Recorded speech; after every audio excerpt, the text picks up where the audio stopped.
Hi everyone, good afternoon. Not a bad day today, since it's January.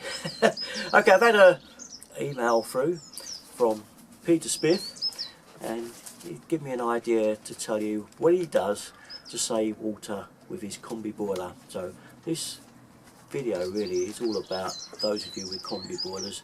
If you haven't got a Combi boiler, don't bother watching, unless you're just plain interested. Okay, now Peter's come up with an idea to save lots of money on your water bill and your gas bill, and it's quite a simple one to do. So without further ado, we'll head for my Combi boiler and I'll show you what it's all about. First off, here's the flow from my hot tap at the moment. It's not bad, pretty good. Now if you look up at the bottom of your Combi boiler, you will see a valve. If you look at it, it's on the cold fill one. It will be the one that is a filling loop on it normally, a filling valve. That's the cold feed into your Combi boiler. There'll be a valve on the top. Now if you turn this valve, you can actually turn the water off to the tap. Now what we're going to do here is adjust this valve so that it's got a reduced flow to the tap, but the boiler is still lighting up. So we're going to try that now. There we go then. Turn it down. I can see my tap over there slowing down the kitchen sink. Now what you're going to try and do here is get it about right so the boiler still lights, but at a slower rate, to get it as close as you can without the boiler going down or without the fill of the tap, the flow rate being too slow for you. Get it about right. You can check obviously that your boiler is still glowing, just check on the light there. You can hear it as well. If you go too far, the boiler will click off. Okay.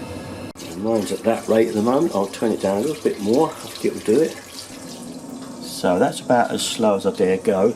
No, in fact the light's gone out. I've gone a little bit too far, and that's about it for me. Right, and that's setting there.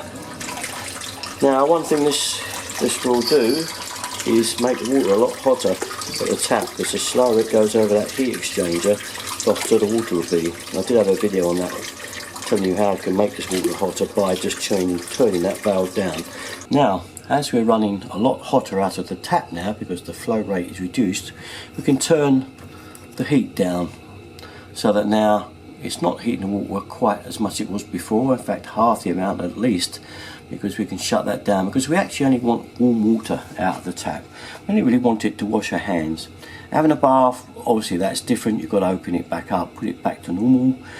Just pop the valve of the tap back open again, because you don't want that filling at a tiny little rate, and obviously it takes hours to fill the bath. We don't want that.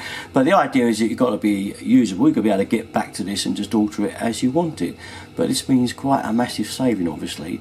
For those of you that do wash dishes, I know you will want it hotter. Again, you're going to have to come back and flick it back to maximum to get it dishwashing water if you want it really hot. But most of us have dishwashers these days, and 9 times out of 10 we just want the hot water to wash our hands. So what about the shower? Well, again, if you did not turn on the cold one and just turn the hot one on, that would be all you need. The flow rate will be slower from your shower. It might be too slow for you, it may be just fine. It's a case of trial and error. This really is a case of different properties, different results. But if you can get that boiler temperature dead right, then you've no need to mix any cold water in anymore, cooling it down and using even more water. You can actually just use the hot water that's coming from the Combi at the lower temperature that may be just right for you for the shower. If you mark a little mark on your little tap, you may be able to know the exact position that you want it in. But this is what I've tried. It does seem to work. The pressure in mine is a bit lower, and you can either live with it or live without it. Put it back as it was, but it's just the flow of water, not pressure. But the flow of water is a little bit slow. It's got to be, but it's worth trying if you want to save some money.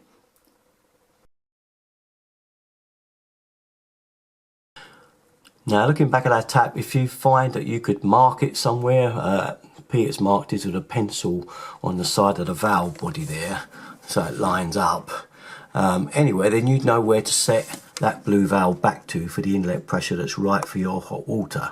Then when you want to flick it back for a bath full on, you can click it back on, turn the temperature back up on the boiler, and it's all back to normal as it was. Worth a go. So this is something that's well worth a try. So I'll just read you out some of the specs that Peter supplied to me, what he reckons he can save.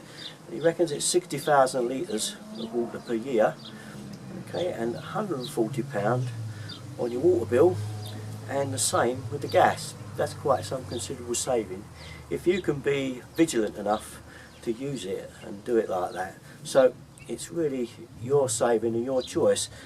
It's worth a try. He says that normal supply is 14.8 litres a minute to a tap. By reducing it down using the valve, you're only using 3 litres per minute, so that's quite a considerable reduction if you can take the slower pace of the supply through the tap, of course. And the other one, the 10-minute shower, was using 140 litres for a 10-minute shower. It's now only using 30 litres.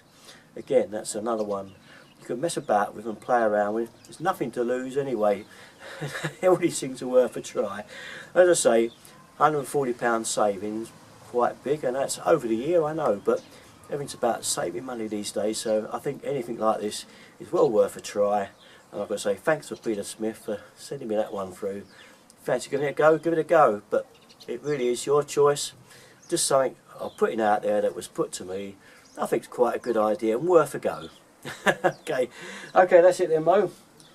Usual place for all my videos, Derek33. Thanks for watching, everybody. Bye bye.